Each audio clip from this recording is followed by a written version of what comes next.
Guys, welcome to back my channel. তো এখন আমি বেরিয়ে পড়েছি অনুকূল ঠাকুরের উৎসবে। তো চলুন শ্রী শ্রী ঠাকুর অনুকূল চন্দ্রের উৎসব আমরা দেখতে যাচ্ছি।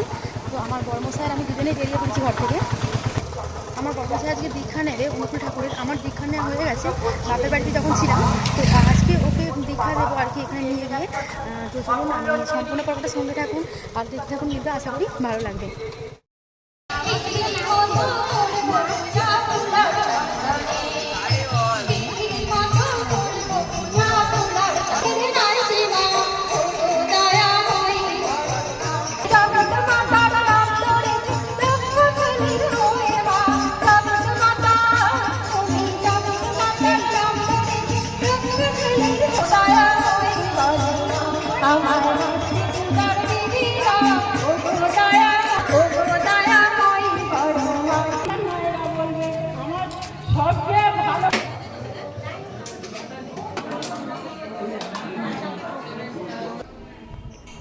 যিনি দীক্ষা দেবেন আর কি ঋত্বিক গুরুমশাই, উনি আর কি দীক্ষা দেবেন। তো দুজন বসে গেছে দীক্ষা নিতে। তো আমার বড়মশাইয়ের নাম ঠিকানা সব লিখে দিল।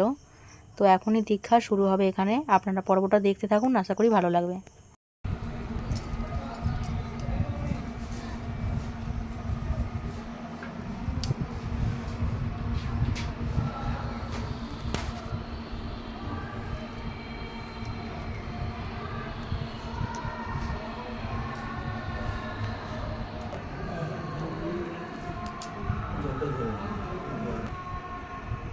নিজেকে উক্ত প্রকার শিকারে অনুপ্রাণিত করিয়া উল্লিখিত বাণীগুলির প্রত্যেকটি চরিত্রগত করিতে হবে।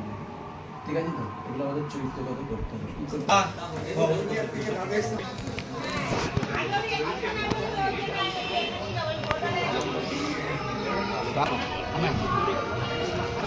কি করতে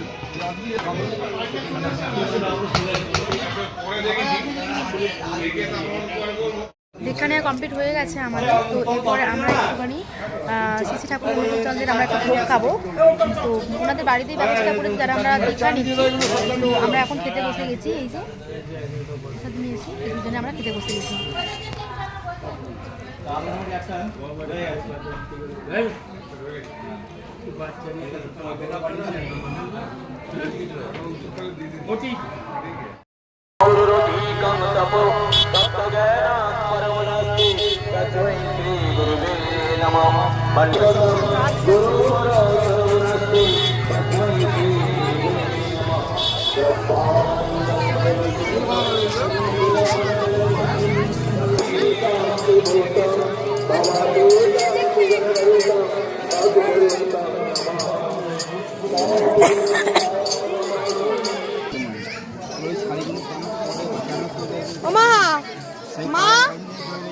দুটো 10 টাকা হবে। সম্পাদকই হবে না, তার যে নিষ্ঠা, তার যে ভক্তি, তার যে কাজের যে সবাইকে প্রেরণা দেওয়া, সেটা তো অধিকারী না। এই মন্দিরটার অনেকগুলো করার মাধ্যমে আমরা দেখতে মনীষদা প্রথমে আজকে উদ্বোধনী সঙ্গীত পরিবেশন করবেন।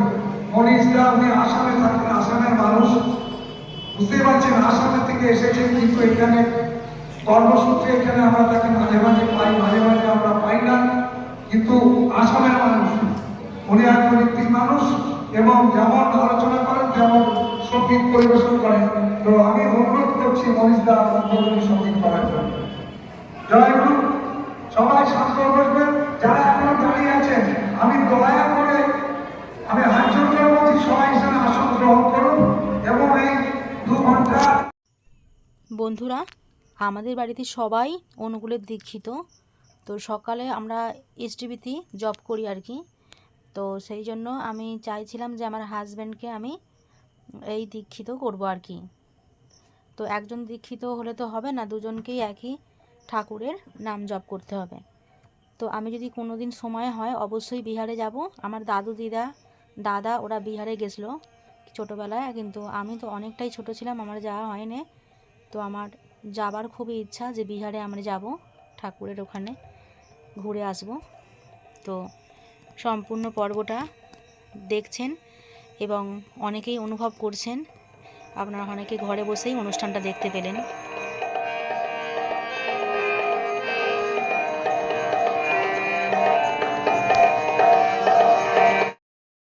বন্ধুরা প্রণামী সেরে তারপর দুজনে বাড়ি পৌঁছালাম।